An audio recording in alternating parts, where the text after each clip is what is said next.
But I wanted to start out with, Donald Trump, Joe Biden, Afghanistan.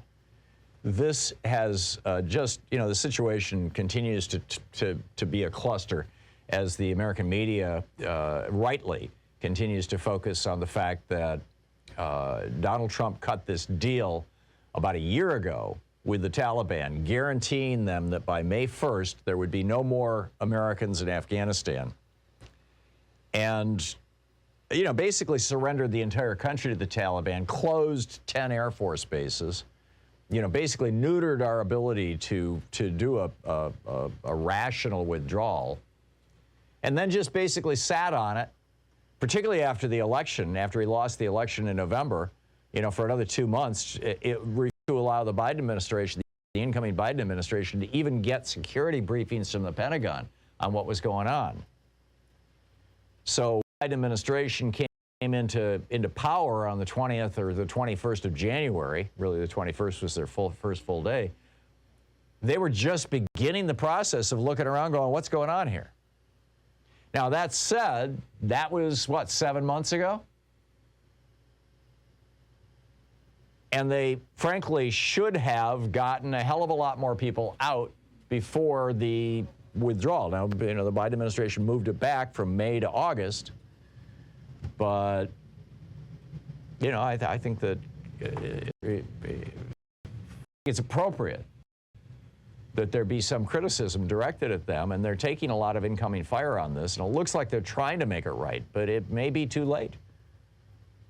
And there's going to be thousands of people. And then, of course, as I pointed out yesterday, over here in the United States, now we have Fox News, being led by Laura Ingraham and Tucker Carlson, going all hysterical about the possibility that tens of thousands or maybe even 100,000 brown people from Afghanistan might become immigrants to the United States. Oh, my God! Over on the right-wing sites, my newsletter today from thewriting.com, the NOQ report, the headline, Kamala is shopping the cabinet for the 25th Amendment. Right?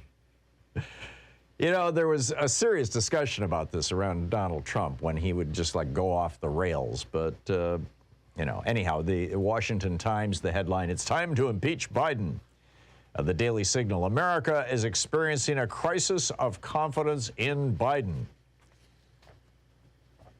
The Rasmussen Reports, which is a polling organization, their headline, and this is really grim news, and it's why I think that we need to keep pointing out, Donald Trump set up this disaster. Yes, the Biden administration could have handled the withdrawal better, but there was the Trump administration that set this thing up. That's why the Afghan military vanished, was because of the deal that Trump cut with the Taliban, with the leader of the Taliban that he had ordered out of prison. But anyhow, the headline over at Rasmussen Reports, voters blame Biden, not Trump, for Taliban takeover. So that's, the right-wing spin on all this.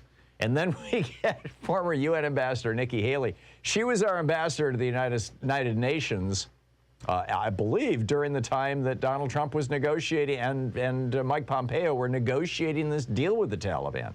When they walked up to, they went to Pakistan first of all and said, let out of prison the head of the Taliban, this mullah, let him out, and then they negotiated directly and said, we surrender. We're going to leave Afghanistan. We're going to give you everything. Trump closed down 10 Air Force bases. And the Taliban was like, cool, thank you for the planes. Thank you for the military equipment. Thank you for the repair equipment. Thank you for these nice airports that you built.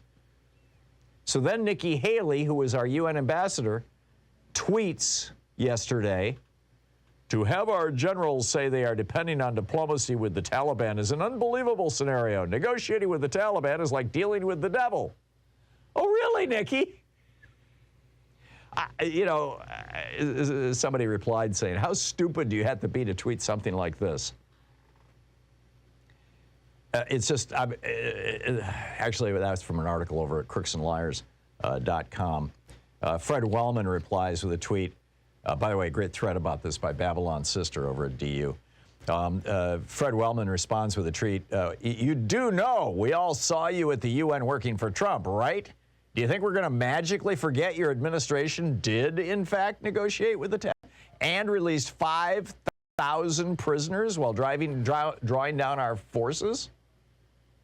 Jeff Tiedrich replied to Nikki Haley, cool story, Nix. Just curious, when Trump was arranging for 5,000 Taliban warriors to be released from prison, was that a negotiation?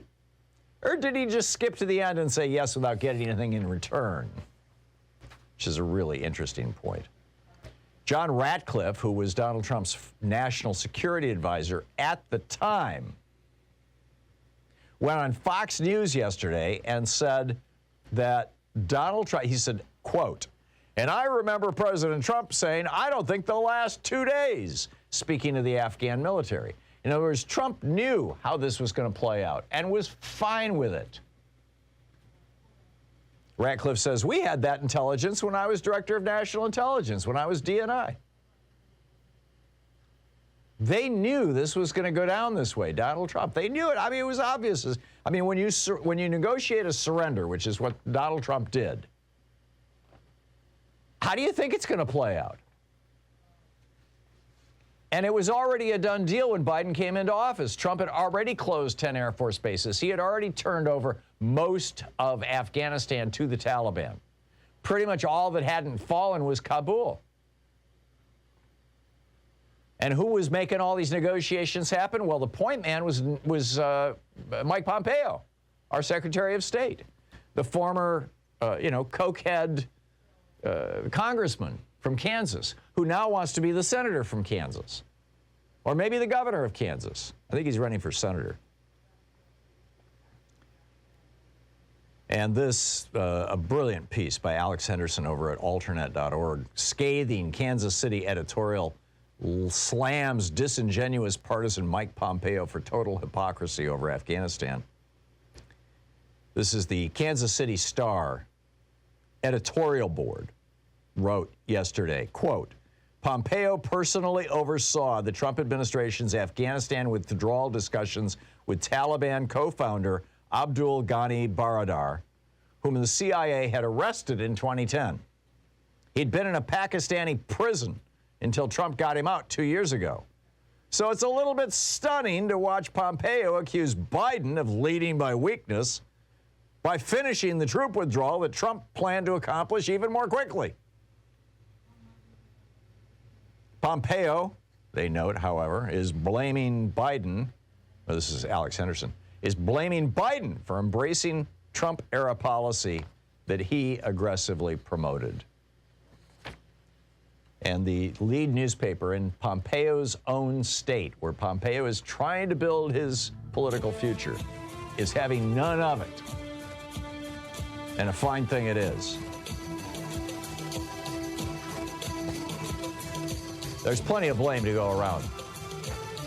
But let's look at first causes. George W. Bush could have negotiated the arrest of bin Laden. Instead, he wanted to have a war to get reelected. And Donald Trump then ended the war by surrendering. That's what happened.